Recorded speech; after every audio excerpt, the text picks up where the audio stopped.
off in 1993, your life changed a bit, and this is where the fun starts when you're appointed manager of the Limerick senior hurling team. Well, I suppose I would have to one good record at like my own mind body would be that I never wanted anything. I never looked for any of those jobs ever. Let it be with my club or with the county. But I ended up with them anyway. And the '93 situation that was one of the ones like that I wouldn't want it at all. Even before that came down to, like, again, we went through a bad period in the beginning between there and there. I mean, the early '90s, like, were, was poor enough. And I suppose the defeat in Ennis, like, and sending off the players and that, it came down to, there was meetings at the county board held the following night, and they decided that they were going to change the management team there. And so I mean, I had no aspirations. No one asked me, like, from the county board.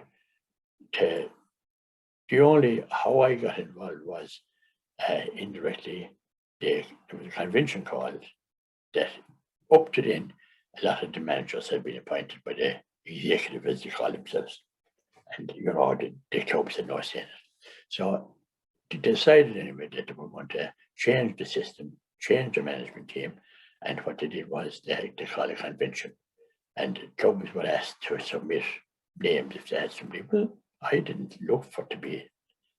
I had no intention of. I didn't want to then, number one, because I was too busy, and my club, like, I mean, Billy Brown and the secretary, who was a progressive, very good secretary, and said that I should put my name in. So I said no. He put it in anyway to the convention, and and there was not to the convention, but he put it in to be presented to the convention. So there was a lot of activity in the meantime, looking for who would be the next manager of Limerick. You think, no, Limerick had one like Real Madrid or Liverpool, your club, like that. They had won trophies that were hanging off of the sideboards. So, like, it has a real interest, and Limerick had always had a huge interest in the managers. If they had as much interest in the teams, like, we might be in a better position at this particular time now. And I want to explain that to you that there is no reflection on anything like this happening in Limerick now. I mean, we're talking about the time was there and the events of what happened. So I was there, and my name was in, and so I wasn't the flavour of the month with the county board. I know that for no reason, only that I had been spending my life hurling and management and coaching. I don't know why they didn't like to color of my hair or something, whatever it was, but I wasn't that popular anyway. And they did a kind of what you'd call an underhand way of getting me, as they say in political systems now, delisted.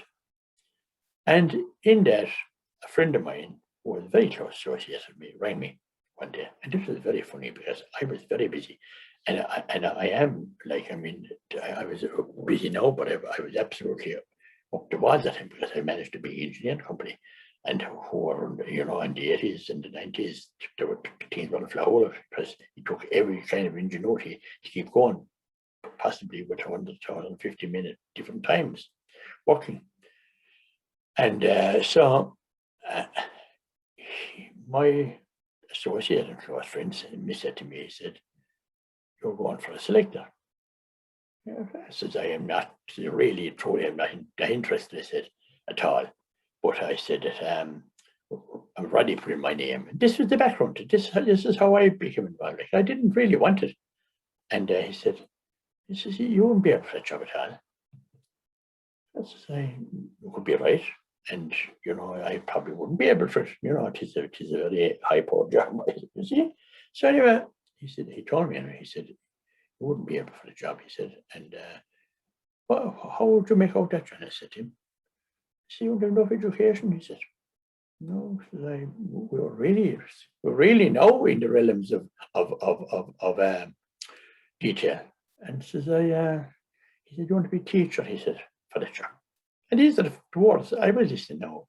And I was flabbergasted. I didn't care what he said to me, because I would go to send a whole lot on the phone anyway. But anyway, I said, just as I look, I said, let it be. If you think Johnny said, you know me now a long time, and you know what I'm capable of doing and what I'm not capable of doing. If you say that I haven't any, I wouldn't be able to it, I say, look, I leave it, right? At that, bang, the phone went down.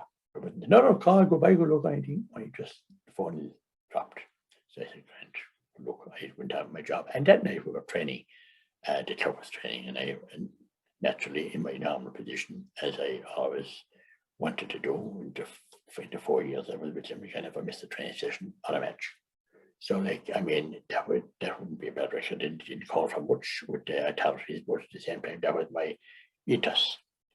And I went to Ballybrown to train the team, and which was very important to me. And have it right, have things going, and I met Roddy Burke at the gate going in, but Roddy the secretary, and he was training the team as well. He was trained, I was coach, and he was trotting them out. And I have very few people now. I saw one or two that when they get excited, they'd trot out them out, and it was an old same. So anyway, he said to me, what are you after doing to me? I said, don't you? Says I didn't do it, Joe. What did I do? You know, what's going on? I getting calls today. I have enough education. And the time I wouldn't be up to this, I wouldn't be up to the math, I wouldn't be able to. So I says, you tell me a math to do so much. I say, I got a call today telling me to withdraw your name immediately. You're out of running. So I says, sure, look, I said, don't take no stress. Just leave it in. I said, let it sink or swim anyway. Don't bother with that. College to this. I didn't take much notice of the college, and I'll take less notice of the comments, and you just leave it if that's what you want. Leave it. So that was the background. Now, it wasn't a very great imprimatur to be getting from your own before you started the time, before there was even a broadcast.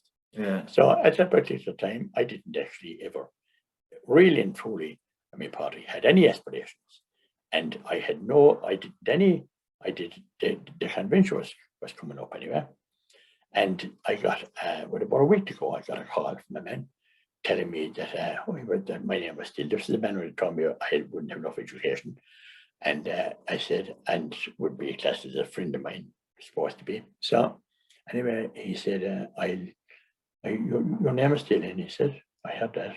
He was away at the time. He was down in Kilkee, or praying after an illness. And he said, God, he said, Thomas, I'll do everything I can for you now. He said, yeah, I get on my friends. So I said, John, I said, whatever about your friends? I said, no. If they do as much for me, I said, as they did for you, you were very ill. I said, I can do without your friends. Right? So that was the serious aspect of it, and that was my reply, and that was the facts of the matter. And that was only all internal now. This was nothing to do with anybody, only my own, the club, before we started it all. So wasn't a great confidence booster now to be going into an election. No, I didn't canvass. I didn't ask anyone to vote for me. I didn't care whether they voted for me or not. And at the end of the day, I was hoping that they wouldn't anyway. But at the end of the day, anyway, I was elected as a selector, as a three-man selection team, 3 selectors, no manager. And I was one of them. I was the head of the poll that night, and without any canvassing, without any asking anybody, that's how it ended up. Rory Kiley, God rest his soul, he was elected. He was a Munster Council delegate, and he was a member of the county executive. And Liam Linehan, who was now Munster Council chairman. He was the chairman of the West Board in Limerick, which is a powerful board, like big, a lot of clubs. He was elected. So Rory Kiley, Liam Linehan, and Tom Ryan. That was the selection of the decision of that committee that night. So, right, that was chosen night. The following day was Wednesday, and I got a call from Julie Bennett, county chairman. And he said, you were elected last night as a selector. And so I said it was, yes. I had been told in the meantime, I got a phone call to say I was one of the 3.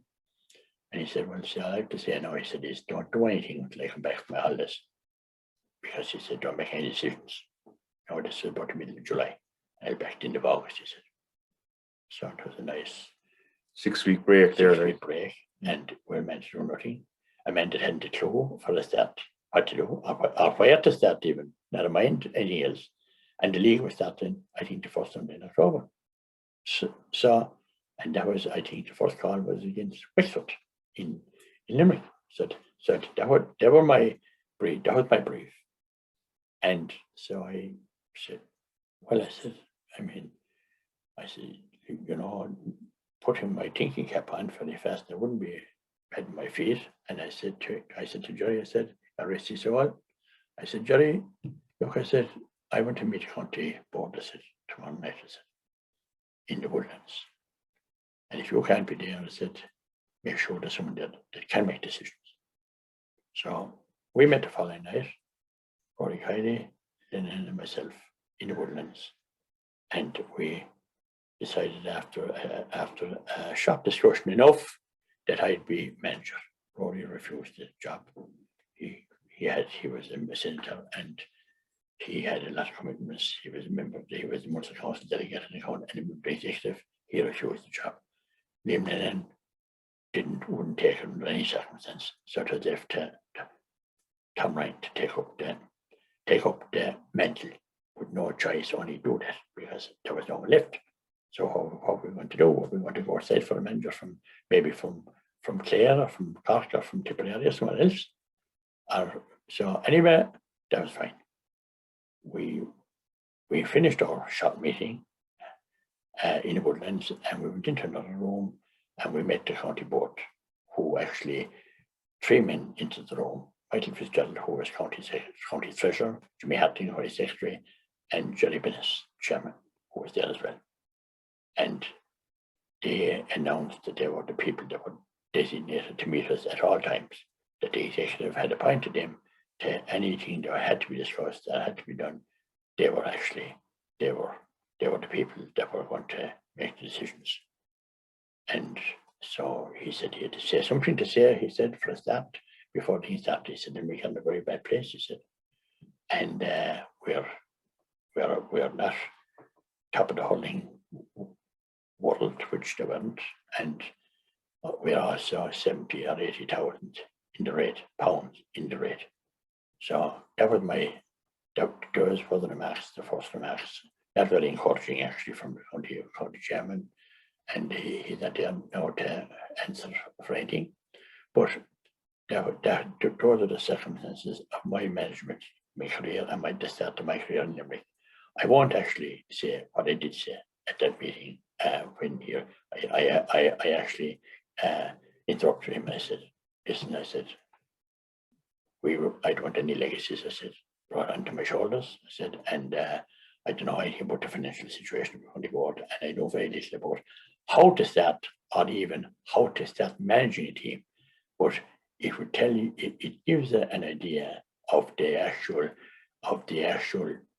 job that was in front of me and the obstacles that were put my way, and the way of progress, and people would be very, very disappointed, and they'd be, I'd be the blame factor for a lot of things in people's minds, but I don't mind that. I can carry that. My shoulders are strong enough to be able to carry people's criticism of me, and but that's how it started. In the 4 years, we didn't do too bad. Absolutely not. No, there was a bit of resistance from some of the panel when you first got the job. Like, you wanted to introduce trials, and there's some people that didn't want to go for trials. They felt they were above that. There was major resistance to it. When we sat down to plan and to see what you have to take into account part like, I had no experience of intercounty management. It is a big undertaking. Like, someone with no experience, like we say, of their requirements and the pitfalls and the pluses. I went into this job totally green and totally without any support as well, with hostility. That's very important. And the hostility didn't finish with the county board, because when we sat down and we decided that we'd have a look at things. And the time factor wasn't with us. Major players in the team decided what I actually said was that we would have a look and see what we could do. Could we get new talent, or could we get talent that we could provoke into? I have great confidence in my own ability as a coach, and especially like to upgrade and to make players better. You know, I have never any doubt about my own confidence, like in doing that.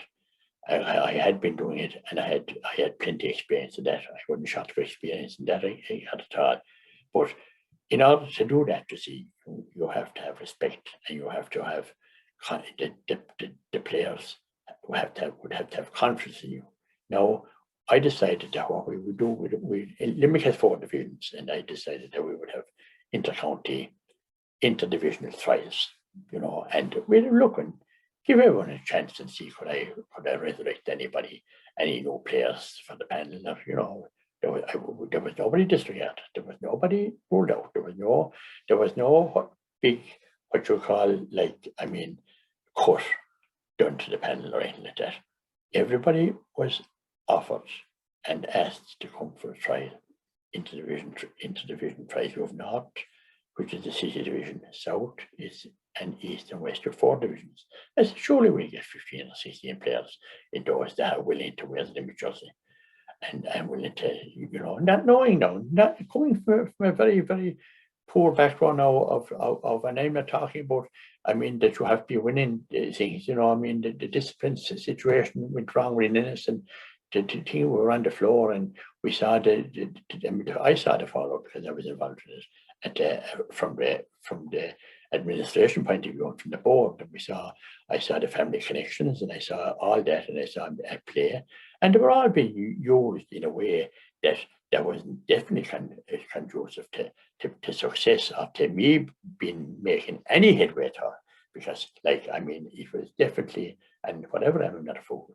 And I've been around a long time, and I had been around a long time. I've seen a lot of situations, good and bad, in business and in private and in personal lives. I've seen an awful lot of that, and I'm not a bad observer of forum and of activity. So I said that we'd have this interdivisional fight. So I met huge resistance, and from within the county panel, at least 9 of them decided that they weren't going to participate in those trials, and they didn't. They boycotted them. And you see, and that left me then again with a smaller panel again, you know, players that were worth their weight in gold as regards a team and what I had in mind and progress.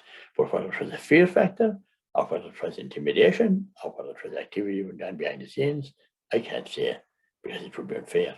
But they know themselves. They know themselves why. Like, I mean, that's any lad that didn't turn up for those trials that had been on the county panel, know why he didn't turn up. And the situation was, my theory was, I didn't issue any ultimatum to anybody. I just said, we'll have trials. I said, and everyone was picked on the panel that played, that weren't in us, and they're previously to that. And like I said, there was no selectivity, there was no vindictiveness, there was nothing. But I was met in with this, led by prominent players, very prominent players. And so I said, look, to myself, again, another setback. Now, you might say to me, is this all true? Are you kind of making this up? Because you find it hard to, anybody looking on and listening to this and talking would say, is he right in the head? You know, because, I mean, who would actually believe that, like, that you would have 8 or 9 players that didn't want me, didn't like the colour, didn't like my presence, with no experience of me whatsoever. I had nothing to do with any inter-county team ever. At any stage, I wasn't a minor selector, I wasn't a minor coach, I wasn't a one coach, I was nothing. I just came in out of the blue, but I was known, and I had a record in Ballybrown, and I had a record like that I could stand over at club level. So, I mean, they weren't prepared. These individuals weren't prepared to give me a chance, or they were prepared to actually strike and to say, look, we're not going for trials because it's beyond us. We are county players, and we're so. well, I mean, I didn't say, well, if you don't come for trials, you won't be picked. I didn't give any ultimatum to anybody. I didn't give any, but I know one thing from my career at working, and my career as a manager, and as a coach, and as a player, that whatever chance you have of going anywhere, you want people with you that want to do it. I want lads to play for Limerick, that want to huddle for Limerick, not to huddle, or to go on strike, or to oppose me for no reason, because there was no legitimate reason. I upholding to these individuals, only that they were being coached and being advised by individuals, and they know who the individuals were. And this was another factor. You see, that then is a cancer that spreads. So it meant then that even some of the team that came reluctantly. Now I know I wouldn't be behind the door now in looking at attitudes. And you know, I mean, we were on the ground. We had like, I had invited players for the coaching, for the trials to come and to take part and to have a look at them and see. I didn't know. You see, when you're involved with a club, when you're involved solely with a club, you're not kind of involved with, you're not looking at, and it's maybe to be a major flaw in me. I wouldn't be looking at personalities in other teams, because I believe that you can do nothing about them. You have to work on your own. So my concentration, like at that period of time and prior to the Limerick job, was with Billy Brown, trying to make him better, coach him, have him up to par, have him fit, and have him coached, and psychologically even, like, have him really at their very best all the time. Now I wouldn't be looking at others, so I would have known some of these players wouldn't even know me, and they still and all decided that they wouldn't want to participate. So I said, fine, that's okay. If you don't want to I didn't write them any letters. I didn't actually communicate with them. I said, they made a decision. They don't want to take part in the trials. So okay, we'll walk away with it.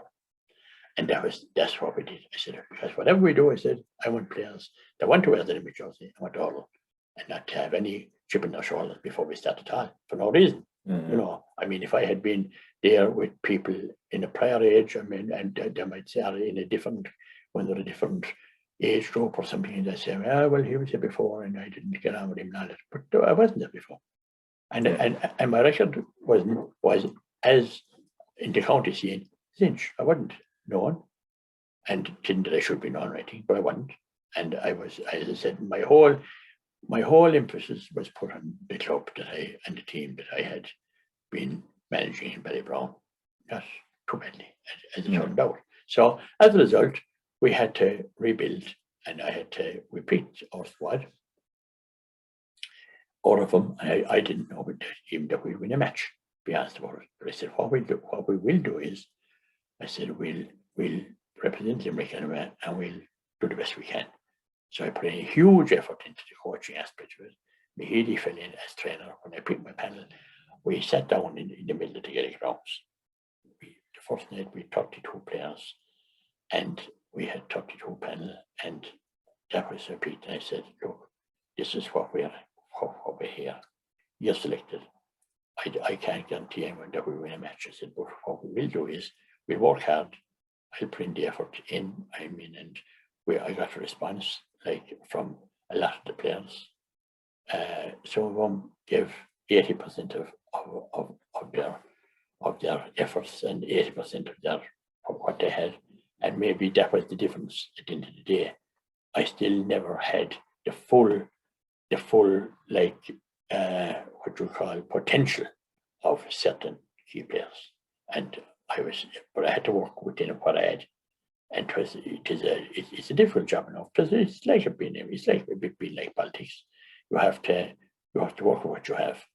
But as I said, I was able to guarantee him that I would be fair, and we had a very, very simple rules, but they all knew, and they all were aware of. As I said to you a while ago, during our top party, I said, and in reply to what you said on the field, I said, look, we have 32 people here tonight. We were in the middle of the Gaelic grounds.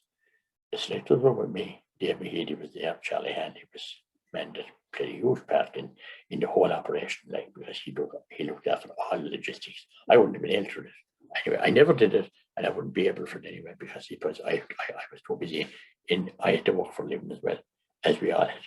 And I had terrible respect for those. I said, look, I said, what will happen is, I said, look, we are here and we are here tonight. We are sitting down here. I had them in the middle of the field. They were all lined down the field because I didn't do it in the dressing room because you would have people listening and you would have fellas hanging around. I said, look, this is between yourselves and we're all in this together. I said, what are we going to do? Everyone here, I said, is of the equal importance. There should be number 1 or 32. You have to be ready. You have to be ready for when you're picked or when you're brought in as a sub. There are no prima donnas here. No, everybody said, every team that we play, I said, will be called out and choose the night before a match. It's something that really resonates with me now.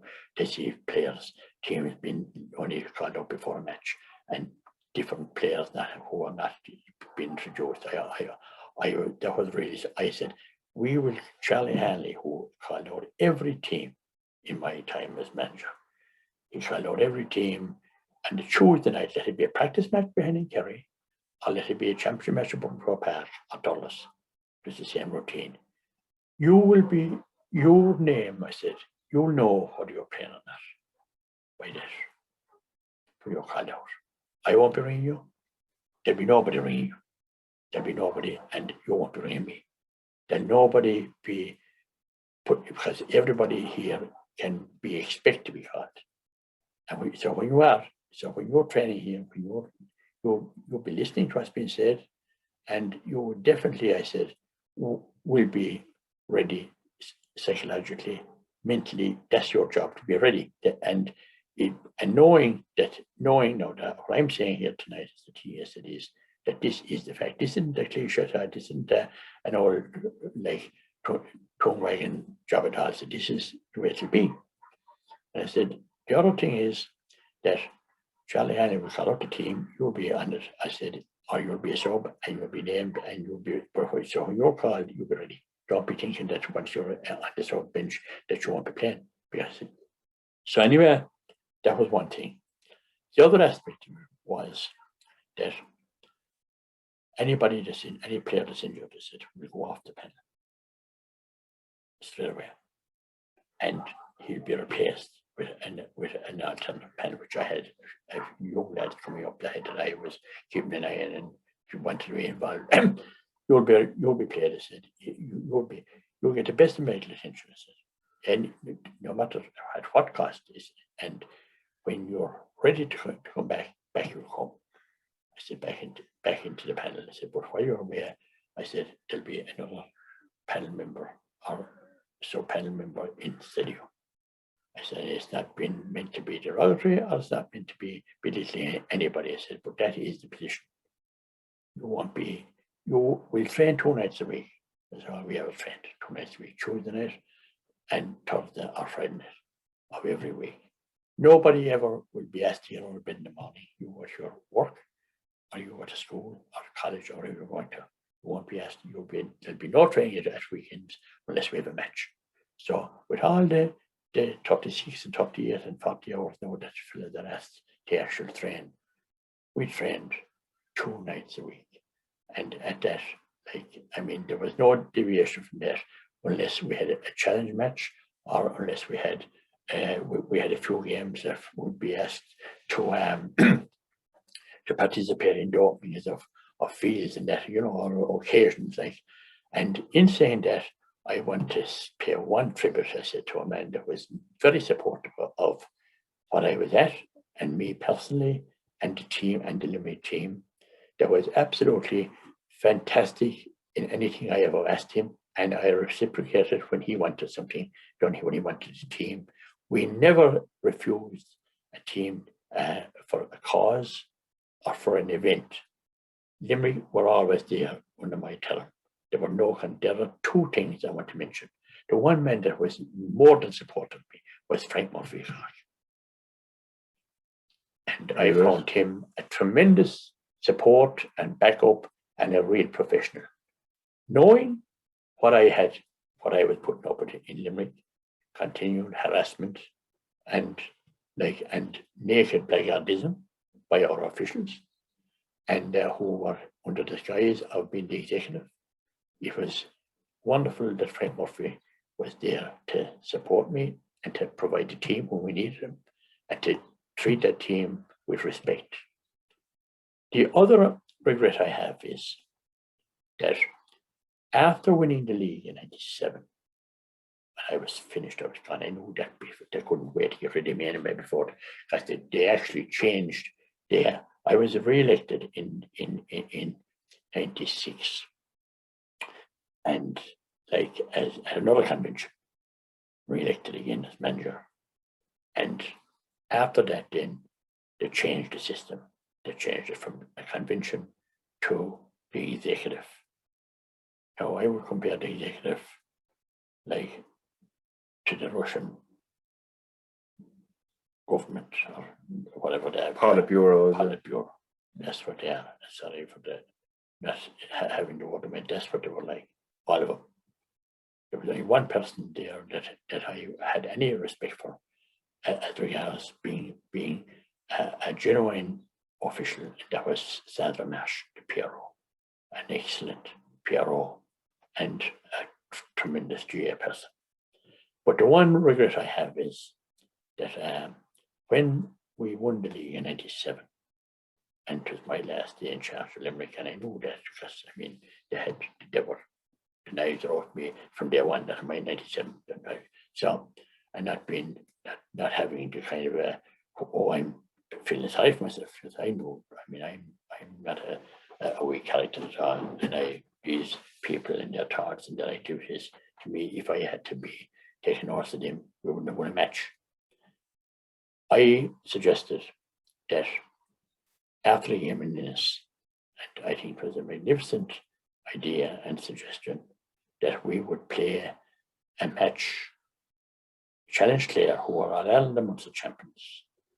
We were league champions, and like to have the Charity Shield in England, that the both champions would play for charity. And the winner take all, no dividing, Limerick versus Clare, Charity Shield match, October, November, at Ivory Tasper venue, and that match would have raised a couple $100,000 for Clare Care or for the Friends of the Mentally Handicapped in Limerick. That was, and I didn't get one suggestion, one thing of support from the GA, from Limerick or from Clare. Because why? Because it would be money that would be going elsewhere. Couldn't be going. And I thought it would have been a wonderful gesture. It would have packed any of those two stadiums, Limerick or Clare, because at that particular time, we had slipped up in '97 against Tipperary. I couldn't account for that day. We were, and Clare went on and won All Ireland. And as I said, we came back to prove that our form was there to beat an unbeaten Galway team. They were unbeaten, and they were a super team in that day, in a tremendous match. Was so much supported that that in actual fact, cars weren't able to leave Limerick. Traffic jam was in this to Limerick, So I mean, that was one regret I had. And the other one was the pretty questions. That were the two. We'll come to that there. So look, I suppose the discipline was a big part, wasn't it, for you as a coach? You expected high standards of discipline. It was, of course, because you see, I mean, discipline can be, you can look at it in different ways, probably. I mean, discipline. I mean, I always took the view that you shouldn't have to be, imposing discipline. I mean, discipline is something that when people are indisciplined, you really are kind of lost. You expect people to do the right thing. Be adults, and you see, be adults, and at all times, I'd be in their ear. I'd be talking to them with training, and to all of the training we spoke, and I'd be explaining different things. And they know my form. They know.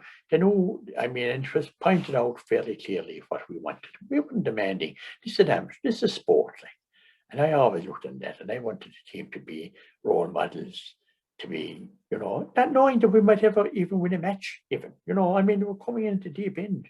So, like, I mean, you wanted people to be with you, and you wanted to have them singing from the same hymn sheet anyway. And, and that's not easy. And you see, knowing with the strike and the fallout from it, and that, that you were going to have, I mean, you had people that were finding it difficult to be disciplined, and you had to take a stand against.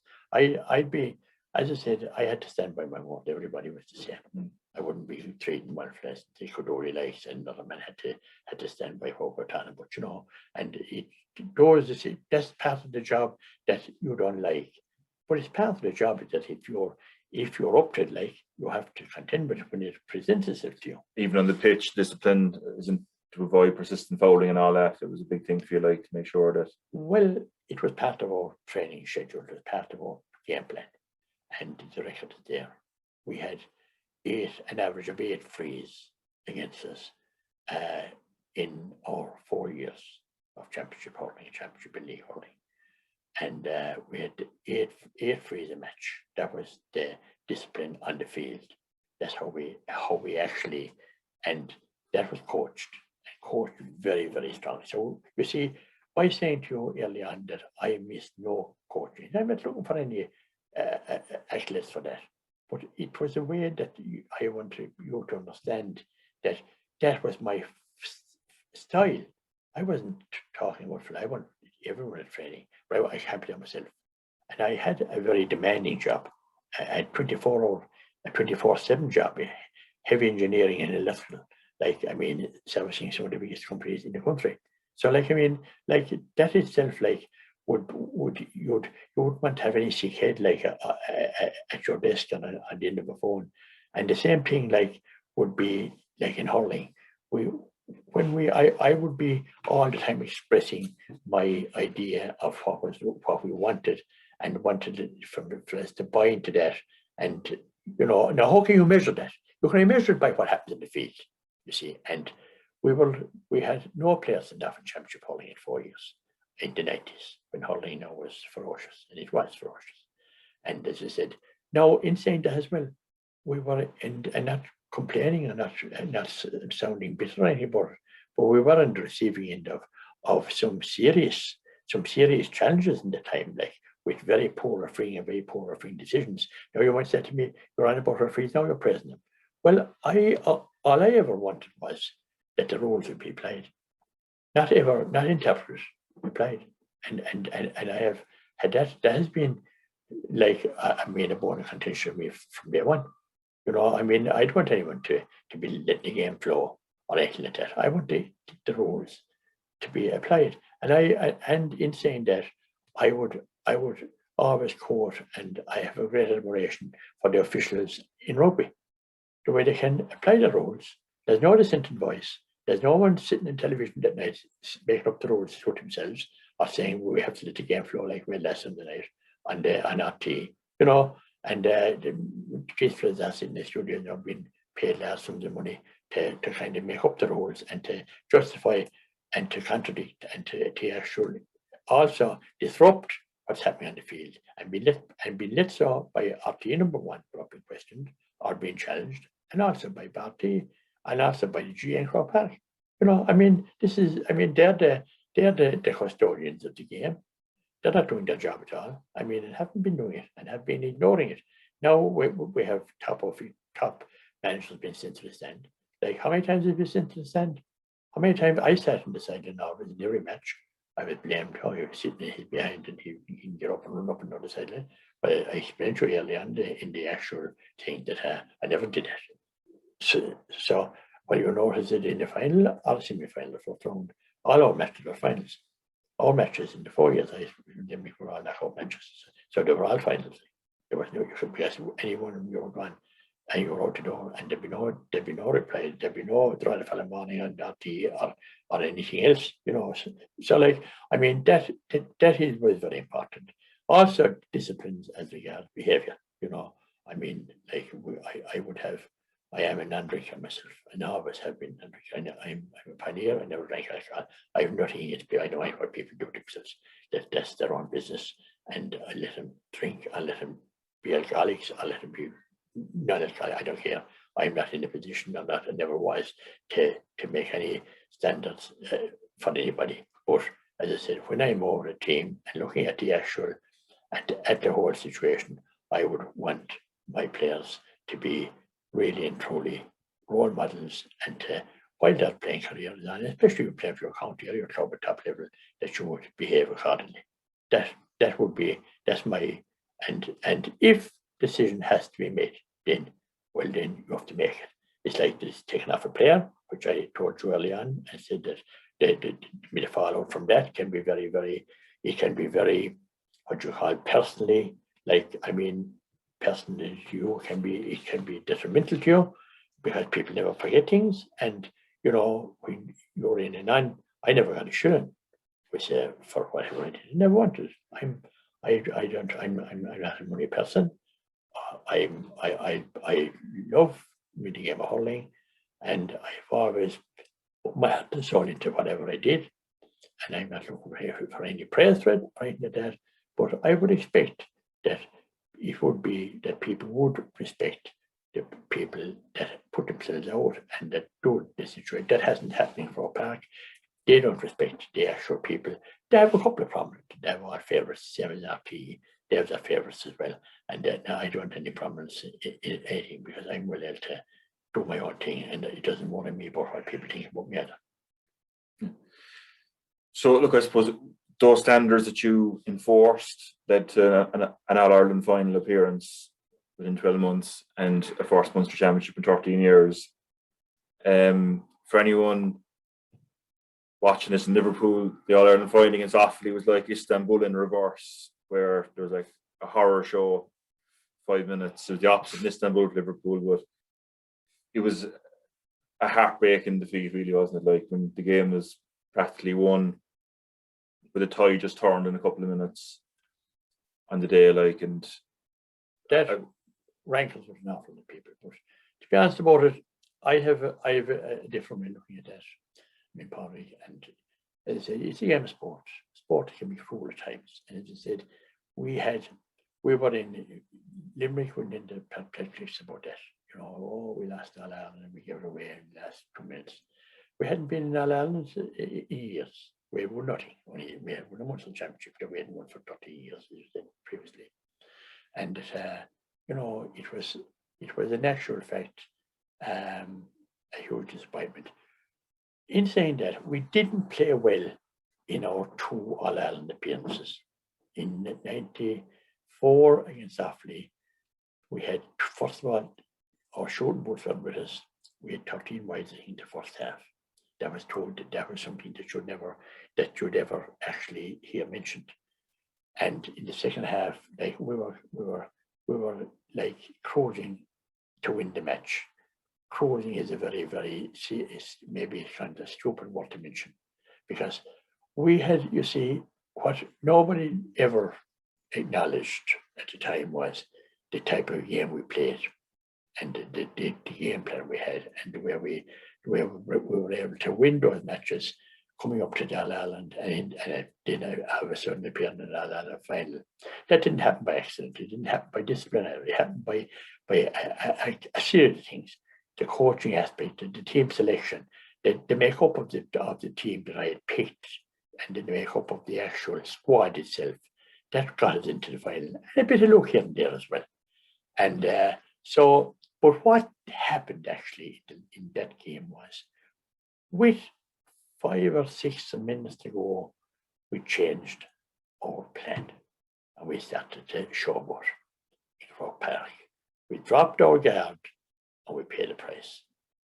The actual, our what I have said to you already, what you mentioned to me, was our free taking, our free giveaway, our free incident, like, was the yardstick that we used all the time. I never made any what you call announcement about that. That was part of what we did. Maybe, like, we kind of, that was the plan we had, is how we played, and we dropped our guard, we showboated, and we paid the price. Now, that's what happened. It happened very fast, And you see some stupid stories. Oh, Joe Quaid put out the ball. And I have people talking like that. I mean, too fast. Haggart hit the ball in his hand. Dropped it. And all this rubbish that you hear, and all the actual suggestions and the experts that are there in the stand, and they're all entitled to their opinion, and they can say what they like. But you have to, at that level, you have to maintain a very, very high standard of detail, number one. And maybe that's what we lacked, was the actual psychological strength to be able to go the actual that 70, 75 minutes, of concentration. We paid the price for that, and so be it. It can't be undone. No one died. We learned the lesson from it. I hope we did. I didn't lose any sleep over it anyway, because I don't over matches. We move on. We can't undo it. We have to try and come back again the following year and try and resurrect it again.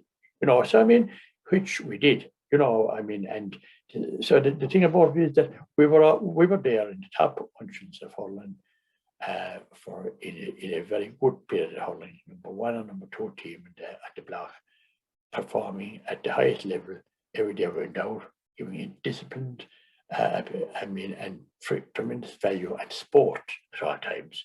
Now, an awful lot went into that, and a lot of it went into it unseen, and that's the way I suppose that the system would be worked anyway, Yeah.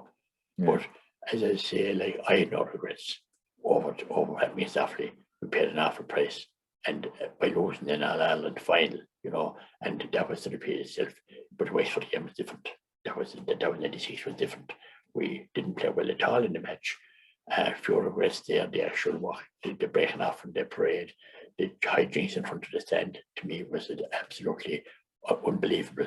And maybe the team didn't play well on the day, and even at that, we should have still won the match. And the goal was disallowed, and a lot of the actions went on that day with the administration on the field, I think, left an awful lot to be desired. And I never heard anyone talk about that goal. Why was it disallowed? Because it was a legitimate goal of the top thrower, and you would have steadied us, and we would have won that match. But that's only dreams. We were probably outmaneuvered by the Wexford, their overall plan with Griffin and all the Graves, the Wexford and the boys of New Ross and all this whole rubbish type of and the whole lot. All lads definitely didn't function that day to the level of what we had prepared them for. There is little you can do when it happens in the field, and that day it would be our performance that day would be a lot more worried to me than our defeat. Yeah. I suppose as a 9-year-old, it was heartbroken that day against Wexford. It was I can only imagine what it must have been like in the dressing room after it when you lost the second final. Well, the thing about it is that I suppose one aspect of it that I can control is my own emotions and my own activity and behaviour afterwards. And in fairness, you're interviewed straight after the game as well by Martin Morrissey. Right, you're interviewed straight away. And look, the thing about it is that you can't undo it. I would be very, very disappointed. First of all, I wouldn't pass any apology to him. The team didn't play well that day.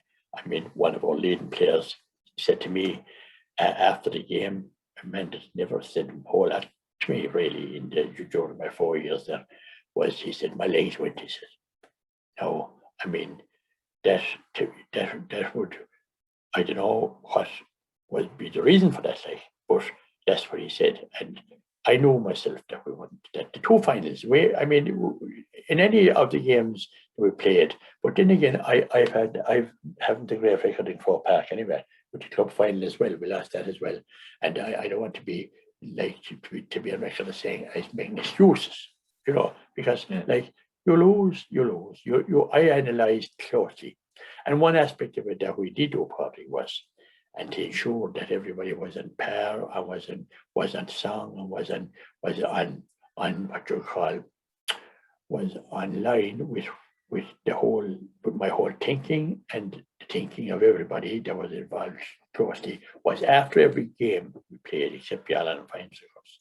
After every game we played, we analysed those games in the dressing room, sitting down, the door closed, tugged out before our training session. We spent 20 minutes to half an hour debating the match. Let it be a challenge match against Offaly or against anyone else, or a match, or a Munster final, or a Munster semi-final, or a league game.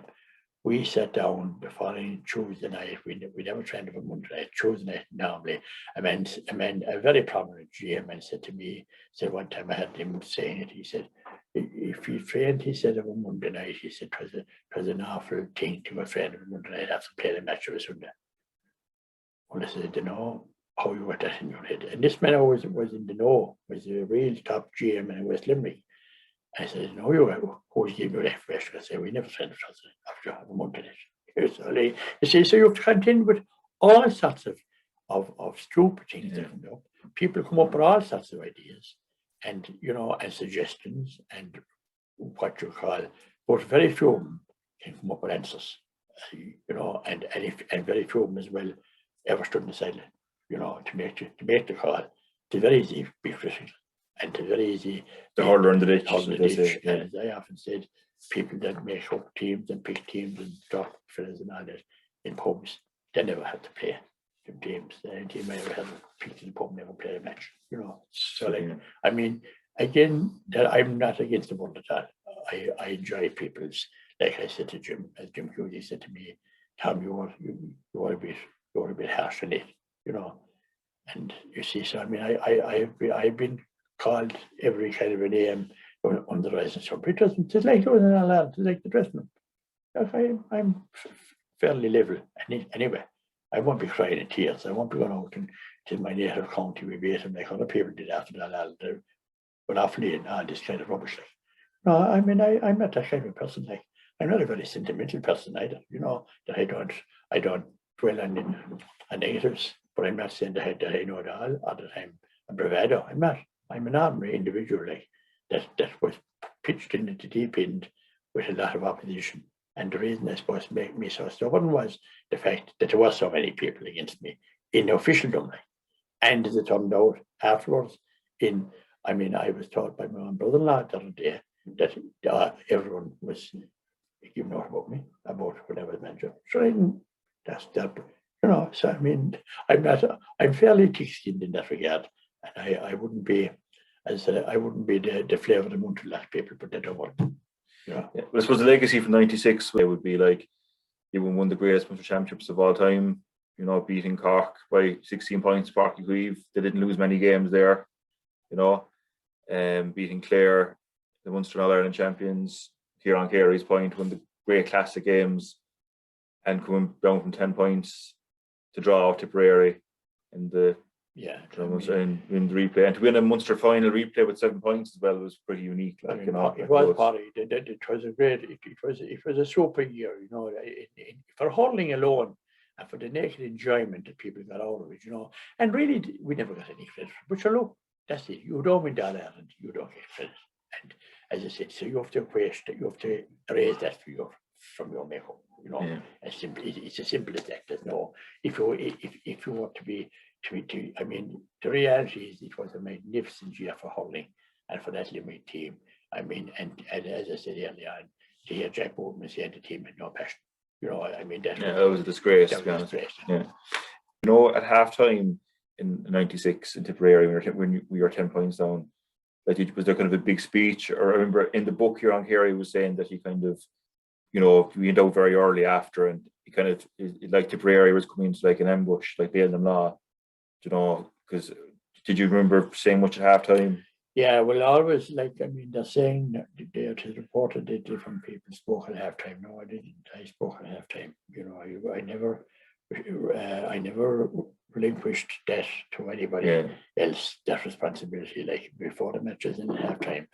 And that I wouldn't be bad for to push things together, but really and truly, like, it would be the team afterwards, how they perform, because I mean, there's been a lot of speeches in dressing rooms made, and I don't think any of those speeches ever resulted in a win. You know, I mean, okay, there's been a lot, a lot of repetition, and people will say they'll say the cliches and the whole lot, but at the end of the day, it is about how they go out and perform in the field. I don't think there's any magic wand that you can wave at half time, like and get a result out of it. Maybe you can make changes.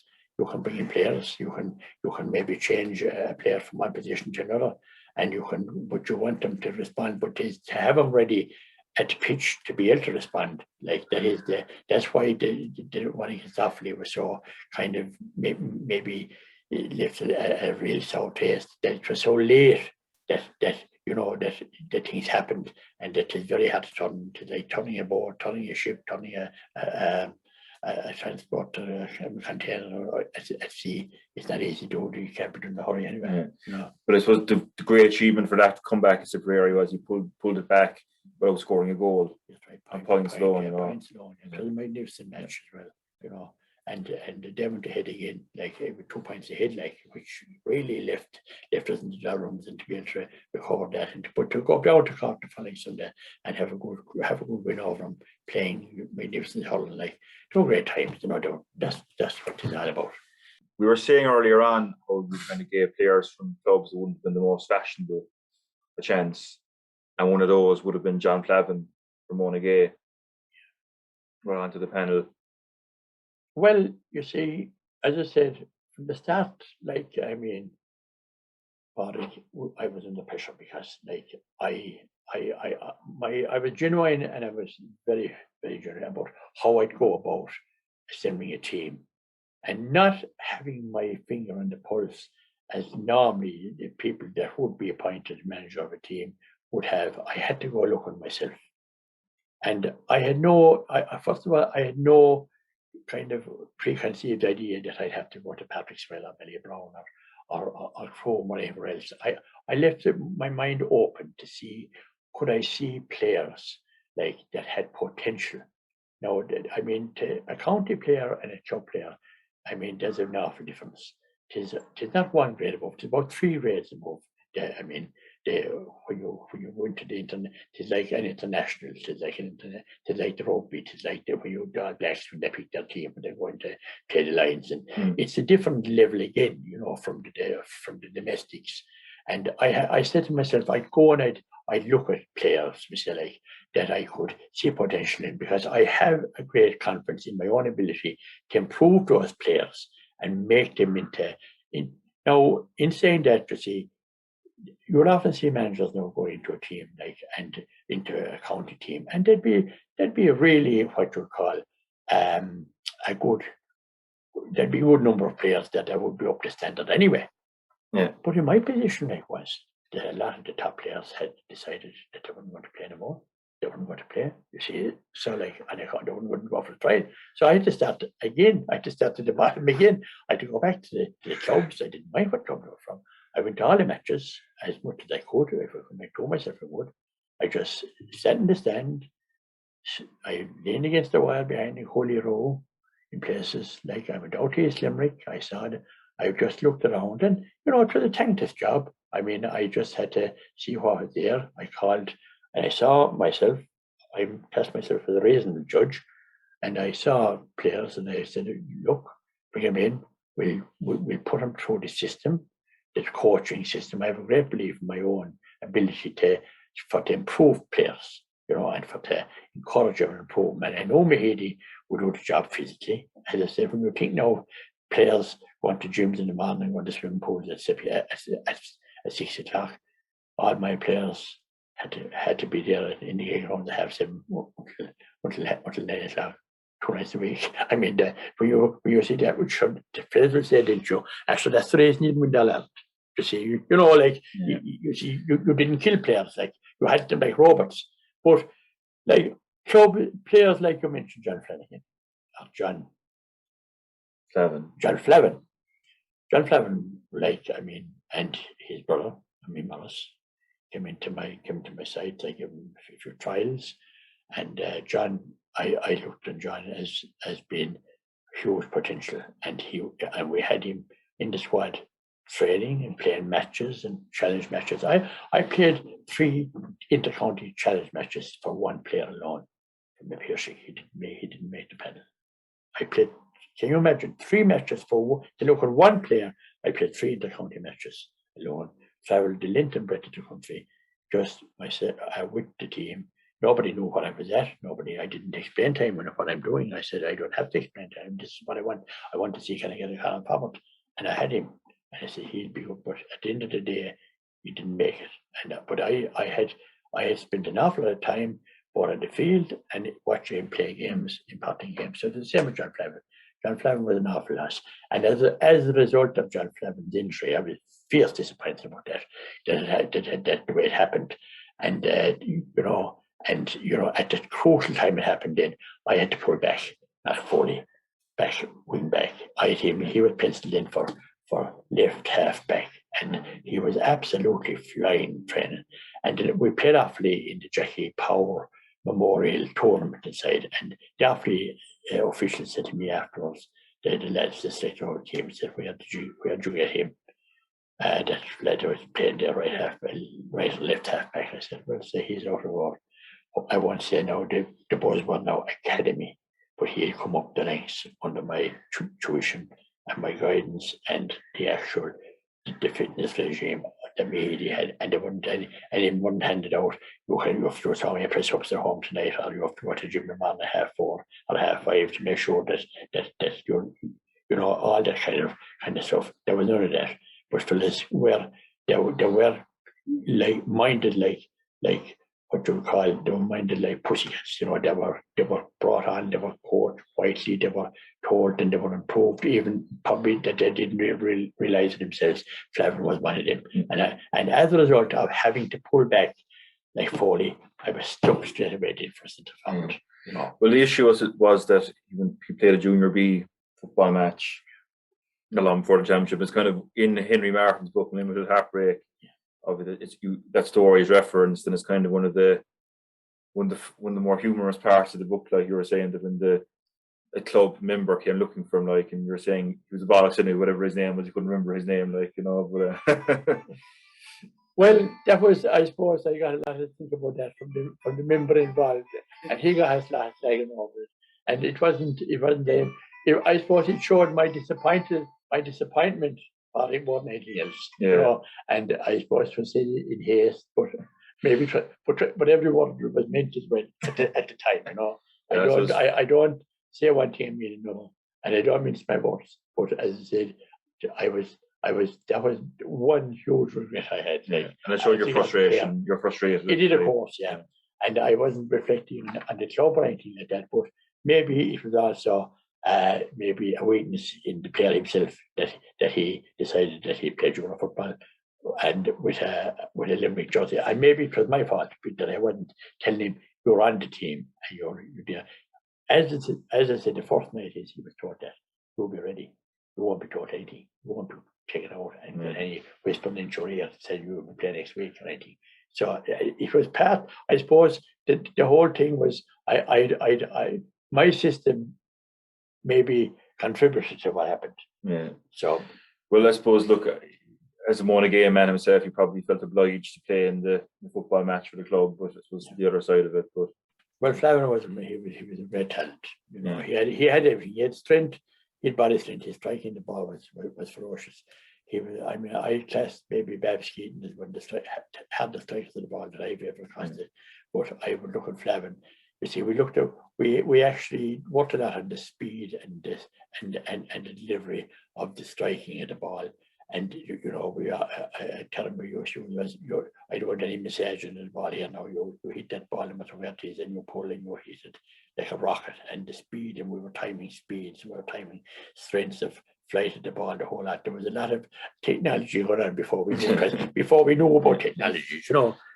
You had a kind of issue with Clare's tactics in the '95 Munster final. I had, I called it wrong actually myself. I blame myself for that decision, for that defeat.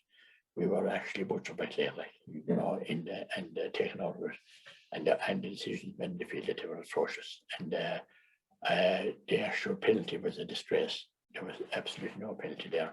And, those, if they happen now, we'd be looking at it on television every night. They'd be dissected. And I was very, very angry about that because being beaten to me like it's part of the game, but being wronged is a different thing. That went to my very, very soul, that defeat. I knew what we were going to do with it, Claire. I had that prepared. And there was huge rivalry between the two teams, of course. And I decided that, and it would be interesting to hear my instructions in the dressing room even before the match. That we said that I know what that Claire had put that plan. What they were going to do. They were going to take it out at all costs. And let it be all fair and love and war. I'd be no shrinking violet myself. And I said, we'll beat them at their own game. We'll get out there in front of them. We'll play the ball. We won't get involved from high up or holy. And if they want to use timber, if they want to regard us, well, then we get to freeze. But that was the mistake I made. We got no freeze and we got butchered. So I definitely had that, and it proved that. Come back in '96. We actually wanted we beat them in '96 again. It proved that match, if we wanted proof that we were better, we were as good as that, better than them. And then I didn't begrudge any because I know that all fair in love and war, win at all costs. That was the job. I know the Croke Park was loaded, and it proved that they were loaded because they never looked to discipline me or to suspend me or to actually even inquire, because they know very well that a lot of what I said was the truth. But the match against Clare '96 was the pinnacle of the rivalry as well, because you had, the Munster champions from the last 2 years playing each other, and it was a packed day in Limerick, and full house, and it was a boiling hot day as well, and it's still talked about 25 years later, It is actually, it was again one of the great days, we're not comparing it to, make any comparison now to what's happening now and the success of the team itself. Which was a super team, and different times, different day, but that was naked hurling at its very best. It had everything. It had tension, it had drama, it had crowds, it had sun, it had heat, it had pure naked hurling. And Cork and actually Clare that day, they were in a reason. You'd often hear about people saying, "Why you lost in the last few minutes against Offaly," but Clare that day had a decent little lead enough. When they brought in, they actually decided that they were decided in Considine and Ducknan, they were smiling at one another and Mac, and they decided to bring in Sarah Lyons and give him a run. And so I walked past them that day, and it was the one day that I was actually behind the goals when I had, because some player had been injured, and that's why I went up to see what the situation was. And the game itself was full of fire, brimstone. There was pole action. It was, Hull collision with Baker in the middle of the field. Baker was unconscious. I went into him and I said he didn't know what it was. So Clare were in such a quandary that they didn't even realise the man. They thought about concussion, no one they're talking about, but how he survived. That built that day which Hull had was pulling a ball and followed down and connected, and it was down, and the man he didn't know what it was. So it had everything. And of course Kerry's point has to be one of the points of the century. Yeah. And the scores, and to make better of it, it never got. I'm not saying that it should have been, but it should have been at least when they have these competitions, or whatever you call them, at the end of the year, then they should definitely have said, look, what they have inclusion anyway. Yeah, well, I've shown that point to friends of mine in Liverpool, and they were astounded by it, especially at the end of a 70-minute game, 70 minutes, it was nearly 74 or 5 minutes that time, and the heat and the whole, the drink and the actual and the strike, and with everything depending on it, it was a magnificent year overall, and that was on his weak side as well. On his weak side, yeah. But of course, Kerry had huge body strength as well. His arms, he was very strong. Great strength, Houlihan, you mentioned Houlihan a while ago. He broke his jaw not long before the championship. Domestic accident. He broke his jaw, and was transferred to Cork, and down they had to operate on him. And we went down. Charlie Hanley rang me, and I said, we better go down to see what the situation was. It was near enough to the Munster final, the Munster Championship. Yeah. And it was 96.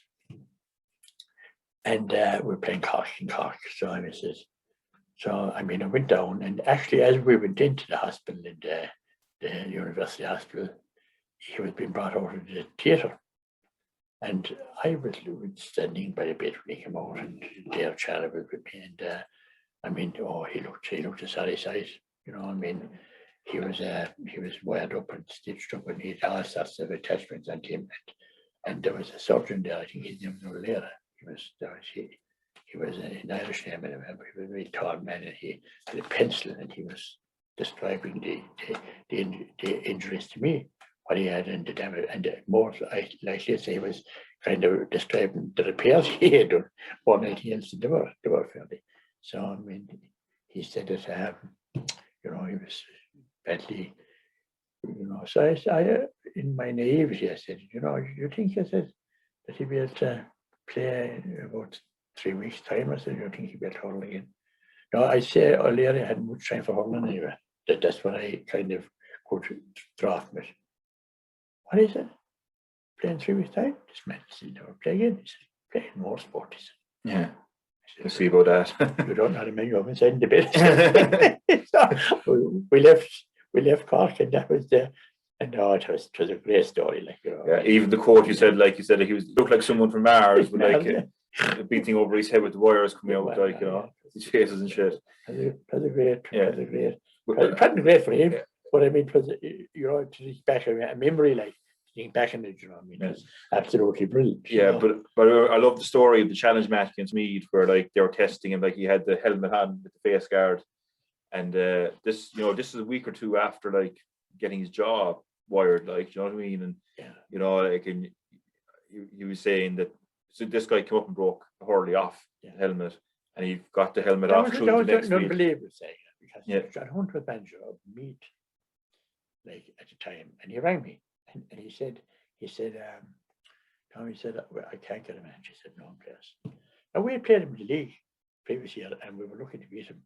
We beat him by kind of a 40-free above trim. And that's around the dressing room had supporters. We wouldn't get out. So they were great.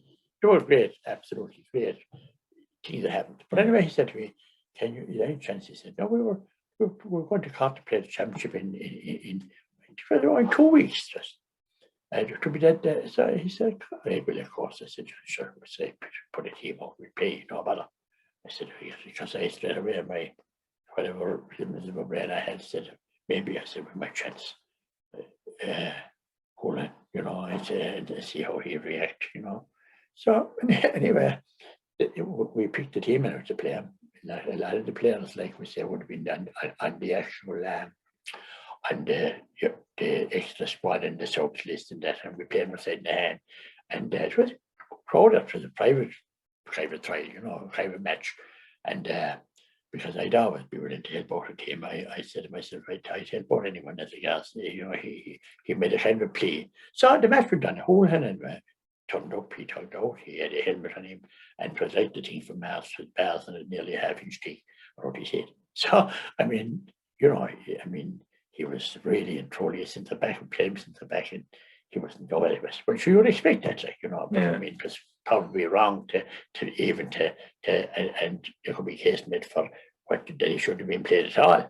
So indeed, out of the blue, a row started. Deadly row. There was Hurley's broken, there was players levelled. I don't know what happened, but someone said that someone struck someone anyway. So that was and there was a real melee. And Hurley was ended up on the ground. And the centre back for me had administered a couple of fists, and there was the bars were, and there were heavy bars now around. And I don't think Hurley was involved in it at all. He was only what you call collateral damage. So anyway, the match started after the crowd wanted to say the very close. So what he shouldn't have been played at all. The man is very badly injured. See, God Almighty, I really respect for your players at all. So anyway, Hurley was a legend. and his strength and his determination was unbelievable. So anyway, order was restored anyway, and he only cut the helmet and pulled it off and fired it out over the wire into the field as the next to the pitch, and he started to hurl. The fear factor was gone. He was dropping shots as he had a speciality at. He was hitting balls into the pitch. Job done, I said, and bang, Yeah. no problem. And as you finish it off the paragraph brilliantly, he went down to Cork the following week and waffled over the guns. Like, Yes, which was a great line. You mentioned Charlie Hanley a while ago there. One of my favourite parts of the book, the Unlimited Heartbreak book by Henry Martin, was in a time where the Limerick County Board were trying to get rid of Charlie Hanley. Yeah. Now, I think this kind of deserves to be a contender for the Nobel Prize for Literature. You know, if I had my way, I put it in a contender for it, like, you know. But so this would have been late 1995, I think, and this was Charlie Hanley. You've a lot of time for as an administrator, like you've a lot of respect for. So the story I'm just going to read out here is just the event where they unsuccessfully tried to oust Charlie Hanley from your management team or your management setup. So straight away then there was fucking uproar. We had a meeting with the county board, the Gaelic grounds, which would be normal at the start of the campaign. They're hoping, of course, that I wouldn't be elected. We met the county board. We normally met 3 people.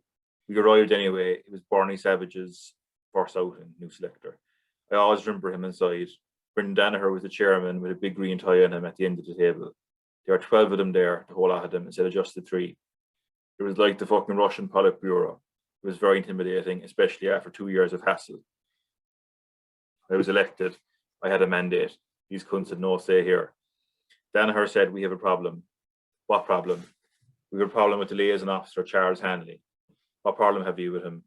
There's a bylaw stating that the liaison officer must be a member of the executive, said Danaher. I brought him into the setup. He was the main man in the whole scene and held the whole show together. That's why it gave me so much time to build the team. Sure, I fuck all to do anything only the hurling. Hanley did the arranging like a barrister. Mahidi doing the training. Sure, we had a deadly setup. I said to Danaher, Charles Hanley is not a member of the county board executive and the bylaw says he must be. Is it amazing that in the 2 years before that was never made an issue of? Charlie was getting a bit big for his boots in the eyes of Jimmy Hartigan, getting kind of popular and that, getting kind of known. I said then, would you tell me what position the county board had Father Tom Carroll, Phil Vinnis's liaison officer? I'd be quick to think on my feet, which is just as well, because I didn't expect this. Who would? Danaher was caught for words. He didn't know what he was talking about, didn't know if Father Tom Carroll or anything. He looked around him for answers. I said, what position of Father Tom Carroll? This is a very straightforward question and the circumstances very relevant. There's no answer forthcoming, so I directed my response to Danaher because he was the spokesman. My dear man, I said, whatever game you're at, you're taking the character of one of the best and one of the most efficient officials in the country. A man that has gained immense respect. People are very happy with him. He's respect up and down the country. You or any of you cunts around this table will not get rid of Charlie Hanley. At whatever game you're at, you better cough up. There was silence for about 10 minutes because Danaher didn't know what to say. What they were hoping was that if they got rid of Charlie Hanley, I would have gone too. There was great sport and no one opened their mouth like dummies. Then Hartigan piped up. He overstepped his mark, he says. And I said, so you are the gentleman that has a problem with Charles Hanley, but you're a bit short in your position. How, where, and when did he overstep the mark? Also, see, I came in here tonight prepared to resign. I replied, I couldn't give one fuck what you do. It's all the one to me if you resign or not. This is about a man's character. Has this man robbed money, misappropriated funds, or broken rules? Come up with the answers. Don't mind resigning. That's not an answer at all. At that stage, Hartigan jumped up and said, I'm resigning, and packed all his accoutrements into a fucking bag and off he went. Off with you, said I. About 7 went with him, Rory Kiley, Eddie Wade, Dan Hickey, and a few more. Danaher stayed. He was stuck to the seat and couldn't move. He was nearly ready to have a heart attack. John Octon didn't run out to any door either. He stood his ground. I think there were 4 or 5 of them left. The pudding, PSRE, and stayed as well. So we had the resignation of the county secretary in the middle of the whole thing, and that was the next bus stop where any ball at all was booked, nothing to do with hurling. It was a fucking terror, a big bus stop before anything at all happened in the field. This was on a Monday night, and a full county board meeting was due to be held the following night. I'll be at the county board meeting tomorrow night, I said, and I won't give one fuck about you. We will see about this thing, because you won't fucking get rid of Charlie Hanley. There's murder anyway about Hartigan, and there was meetings and rows and fighting and fuck, it was a terror, and it was going on for about a month. Until Hartigan climbed down again and brought himself back like a bowel child. I'll tell you something, Charlie Hanley wasn't good at though. Oh, that's what is the fact? So Wasn't that some start to the campaign in '96? yeah, You know, I mean, it was unbelievable. Like, you know, the language, I suppose, was choice, and maybe it shouldn't have been used, but look. sure, it's industrial. It's what we all use, like, you know. You know, and people wouldn't believe that. You couldn't make it up. There could be film made about it. You had the right answer anyway, I suppose. And what that kind of showed to me was that you had someone's back. Oh yeah. You'd back them up, you'd encourage your convictions to back them up 100%. Like, you know. Well, that'd be my makeup anyway. I wouldn't be cowed down by anybody, by any blackguardism or anything like that.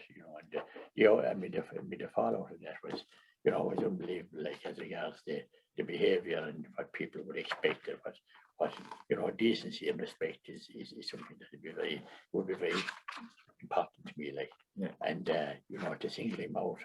But of course, the whole plan was, but they thought that well, if Charlie Hanley was going, I'd go as well. And I had been elected 2 weeks before, only 1 week I think before that, by a unanimous decision of the clubs of County Limerick, with Bernie Savage coming in instead of Kiley, and Limerick had been re-elected as well. And so that'll tell you what the respect that they had for the actual mandate of the clubs in the county. I mean, there was a clique there, and they were unbelievable, you know, and they kept that up at every opportunity that they could, you know, like for the blackguard. Yeah, as another reference you made to Russian history later on was that the other propaganda machine that Stalin would have been proud of. Oh, they had, was another one. Yeah, well, you see, the propaganda machine was the leader. You see, I mean, the leader was told by the actual by the powers that be in the county board. They were printing all their printing from, that if they gave any me any coverage that would be favourable, like, that they withdraw their contract, because I was told that by the editor of the Leader, who I quizzed about his source of information. I wouldn't be holding back from leaders or from radio or from any presenters, like, because I'd be going to the root of the actual of the, which had nothing at all to do with team preparation or hurling, but this is what was going on. This was the political aspect of the skullduggery they were done. They tried everything in their power. So when I addressed Mr. What his name was at the time, here, he didn't want to meet me, and I said, well, Halligan, is it? Halligan, yes. Yeah. And he didn't know much about hurling either, but like, that's his own business. But when he didn't want to meet me, I said, well, I'll meet you. I said, and I can go down, and I told his secretary I'll be there outside the door. I said, in 10 minutes, you know, I my business, and the business was not too far away from the Leader. And then we coughed up about when he was under pressure, like, about what he had written in the Leader about Cregan, that Cregan would be next to him manager. Like, I hadn't resigned or anything. I hadn't been sacked. There was no question of resigning, because I still went for the job, even though I know I wanted to get rid of me, but that made no difference. And so I took him on head on, and in the middle of the deliberations, he could tell me that he had already received, he said, yeah, I was supporting me. I never looked for your support. I never looked for support of anyone. I said, what would you value your support at? So as a result, then he said, well, when Limerick County Board came to us, they said, to tell us that they were going to withdraw their contract here for printing, if we print anything about yours. So isn't that a good imprimatur for the editor of a prominent provincial paper? Brian know this already, see, because Judge Chancey had me taught already. You see, I wasn't coming to him as kind of looking for him to. I know already that this had happened. You see, yeah, and so it was great to hear it from the editor, like, you see, from the chief. But other things as well, like, you know, you were saying that you weren't allowed into the Gaelic ground to practice freeze. Yeah, I wouldn't. You know, I don't know, that sounds like a complete way of inhibiting your team. Like, oh, you know, they did that. Like, I don't think you had plans to spread slurry in the Gaelic grounds the day before a championship match. Right, you know? They wouldn't allow them to get grounds to play for Gaelic Gabbard they came from the executive as well, for Gaelic Gabbard to practice the freeze. I wanted to do a little private kind of a free taking session, might be looking at trimming up all the details and make sure that we wouldn't leave anything out. And did in the long way in. they didn't allow us. They wouldn't pay the expenses to Kerry 96 before we went to Cork. We nearly had to go on strike before we got, I think it was £130 or £40 at the time that they owed him, and they wouldn't pay it him. And because they said that you had to get him in a comment that when he was asked when he was told by Jolly Andy that he's not doing it, he said, "Then I'll do you," he said. And I had to speak to Dan. I had to bring Dan in from Ballyran into the gate round before session 3 weeks before the Munster final, before we went to Cork.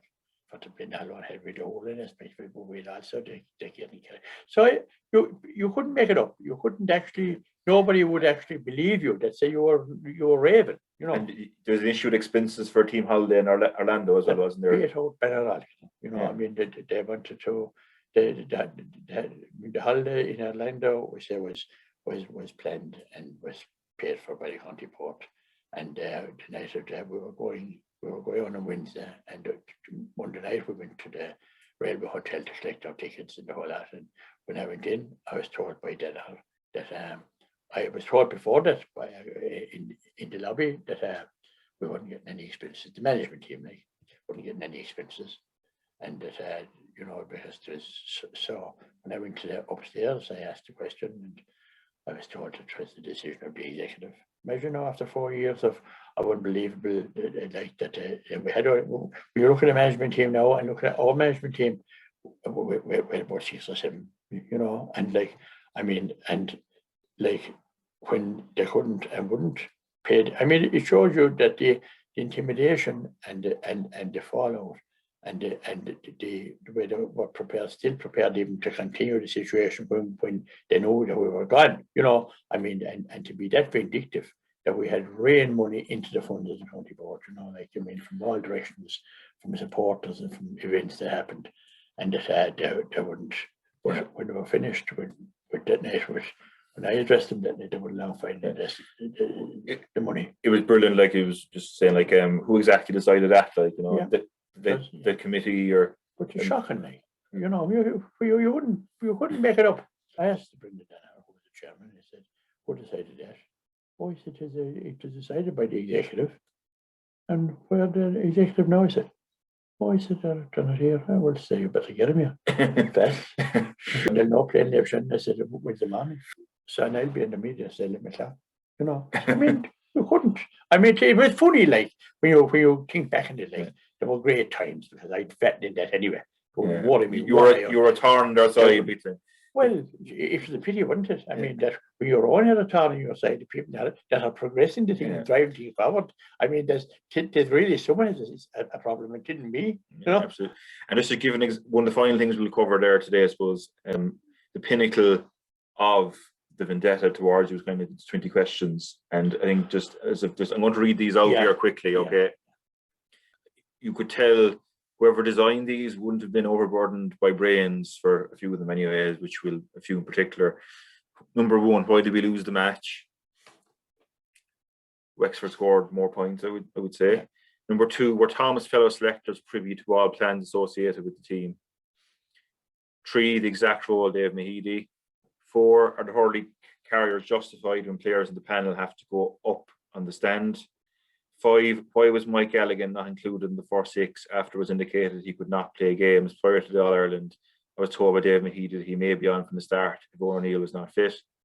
6, were the players given any instruction with regard to decorum and behaviour for the final? Dave Mahidi was present while the behaviour to the throw-in, prior to the throw-in, was happening. Number 7, why was the behaviour prior to the throw-in allowed to happen? What happened on the Monday night prior to the final? Number 8, players pester for tickets. What was done about it? So, like, I don't know, were you meant to print out T-shirts for them and say, "Don't ask me for tickets"? Like, you know. Number 9, lack of punctuality during the weekend.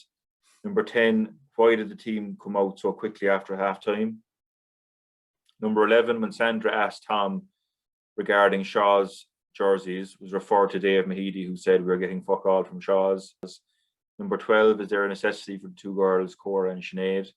Number 13, involvement of 3 selectors in Kilmurray Lodge regarding Munster final and All-Ireland final Monday. Number 14, were there any pre-planning done in the event of a team losing a player on the day? Number 15, do the selectors accept any responsibility for us losing the game? Number 16, do they think that Dave Mahidi is the right man to train the team?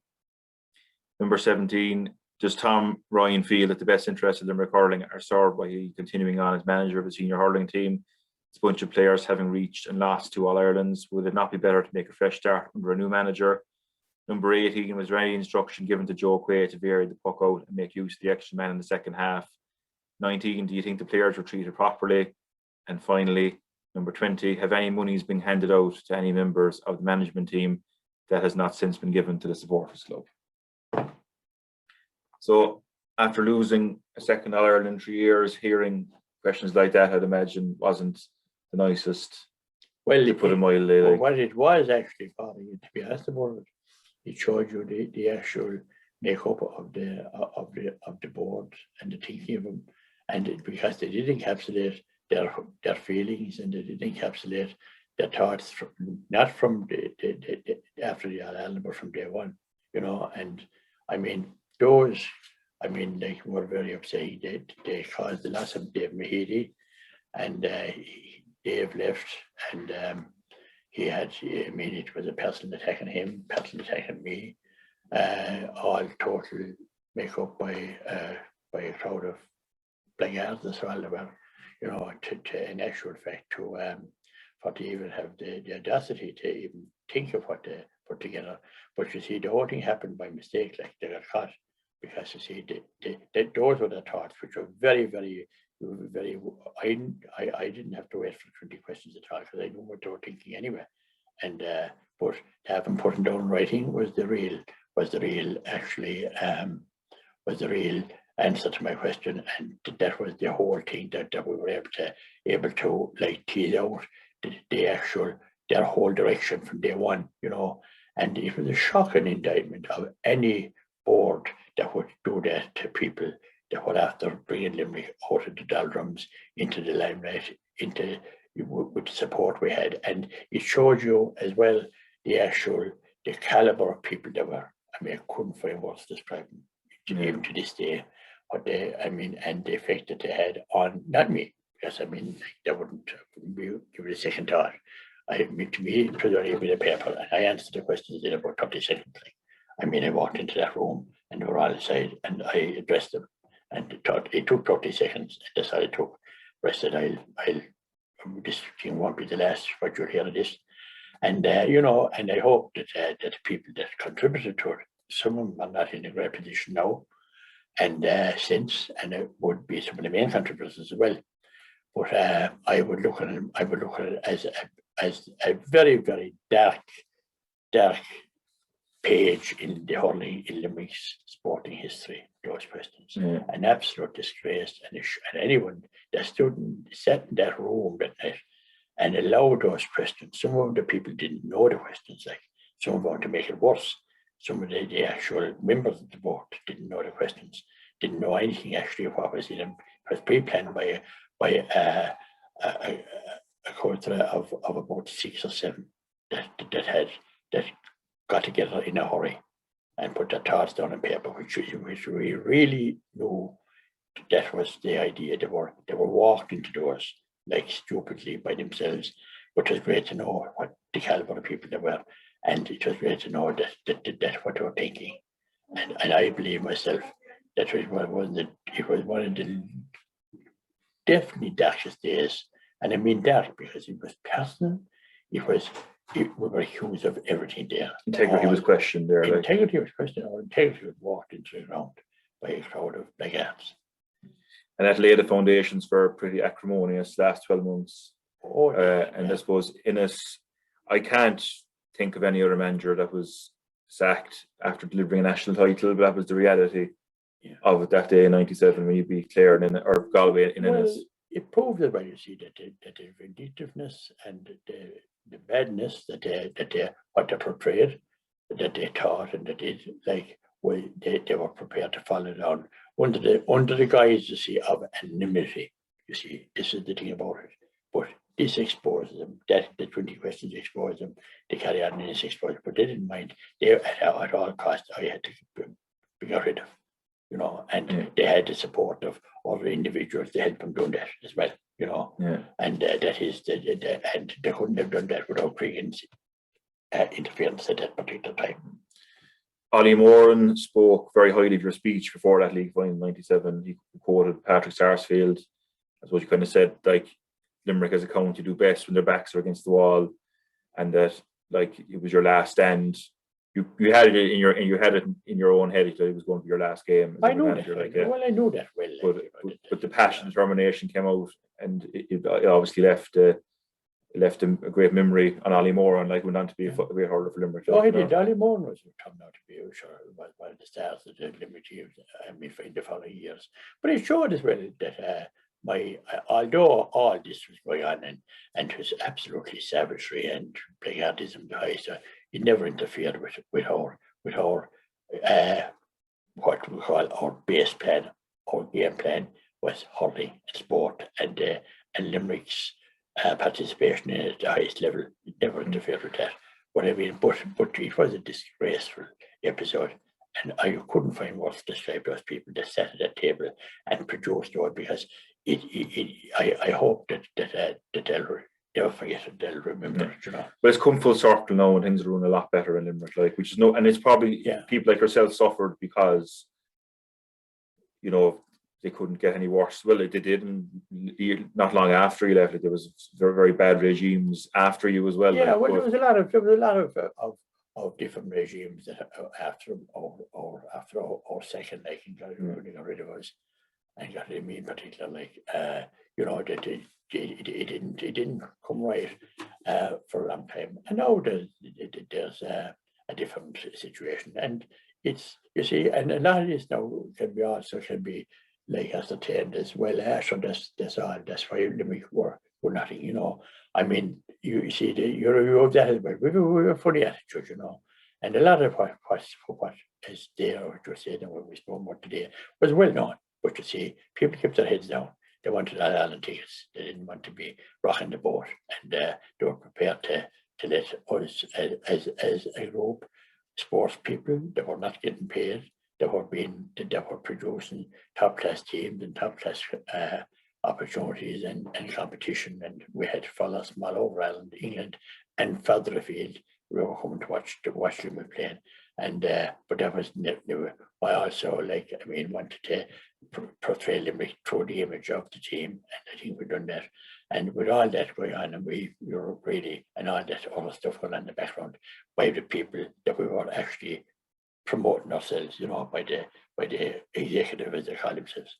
It's a shocking scenario, but it was a great time. I enjoyed it. I never lost a night's sleep over the way they carried on, and disappointments were there, all right, into the fields. But we had great days as well, and for sport and just hurling, and hopefully that they continue to be successful. This team that they have there now. Another good speech that left a big impression, Dave Mahidi, was the day you brought in a chain into the dressing room. Yeah. Well, it wasn't the dressing room. It was the night before the '96 All-Ireland, and I just picked up this chain at home, and it was 6 or 7 links of piece of chain, and it was a very weak link to it. And they talk about psychology and all that. I didn't ever know much about psychology, and a lot of it is rubbish as well. A lot of it is, if you have common sense, and if you have experience, like of being in different situations, and you can use it in a positive way, well, then that's psychology. So I threw out the chain above the hotel there before the All-Ireland. I said, have a look at that, because they thought I was mad. They know I was mad anyway, but I could. So he never saw a chain. He didn't know a Nathan Clare. He never saw one. And this came off of the shaft of a Nathan Clare. Because the men that had it, like when I got it, that's all he had was Nathan Clare. And there was one chain practically worn through, one link. And I said, have a look at that. First thing more, look at it, feel it, put it in your hands. They thought it was kind of a magic thing, or kind of a thing is, kind of a black magic or something like that. Often see fellas doing things, putting chains around dogs and things, and and even people, you see, I have to get the chain on, I have to put it around your leg, we'll find the fault, we'll fix it. So maybe people like that be suspicious. So I said to all that, I said, they all looked at it anyway, and nobody could tell me anything about it. I said, do you see anything unusual about it? Anything, look at it closely now, take your time, no panic, because someone would be embarrassed like that you were kind of comparing the, I mean, in Essex car now to where we were about Galal before that, but maybe hotel, I think, with us or house or something, I don't know where we were. But that's what happened anyway. And so they said anyway, no, I said, no. So I said, well, I examined it, put it in the hand, and they didn't know. So I hadn't any interest in it anyway. So maybe, so I said, look, I said, well, I'll explain it and I'll try and get you on board in that regard. Show them the weak link. There's the chance. That's the fault. That's the actual thing I want you to notice. The link ready to go, the weak link. Who's going to be the weak link here tomorrow? Yeah. We could feel. Yeah. Maybe the actual, maybe that was the thing, our mental preparation for that day in Galway, or that day in Ireland against Wexford. Wasn't these people walk away from the parade? They were ducking and diving over before the presentation, and we didn't play well.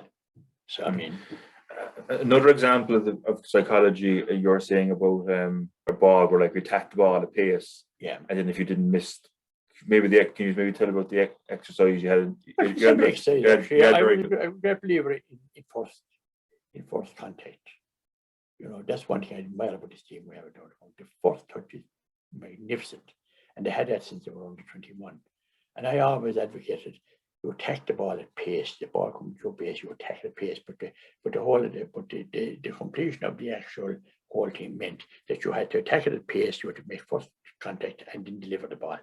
And you see, when the ball, if you miss the actual first contact, well then you drop the ball. You don't continue, because, as I said, psychology, to me, I had one man saying one time, P.J. Smith, God rest his soul, he was a psychologist, sports psychologist, who I know little about, but he said, don't dwell on negatives. Fellas get frustrated when they make a first mistake, and they can make a second one then, and then they can end up making a criminal foul. So as you drop the ball, you go back to the back of the line.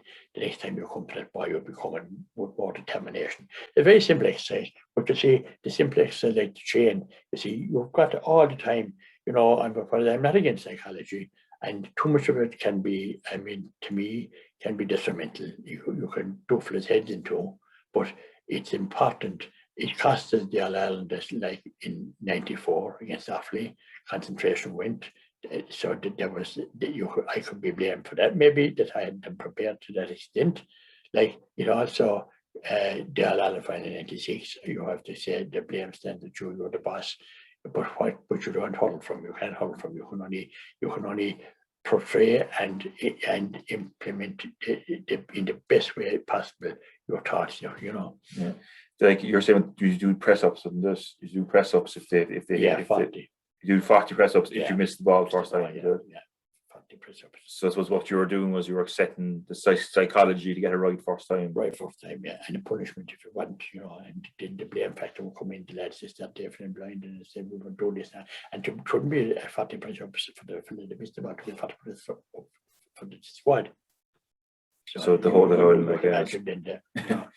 another example of psychology was when you brought him into the middle of the field and saying like, I have problems with you because you're not understanding the Queen's English. Yeah, that's right. Well, it was intense to see. It was very personal. It was very detailed, and I had to explain to him, like, I mean, that when they were doing what we were trained to do, of course, to do. Like I had to say, like, maybe you don't understand my English. You don't understand. I cannot judge him on by performance. And we're not giving the performances. So I said we'll have to go back to basics, the very basics.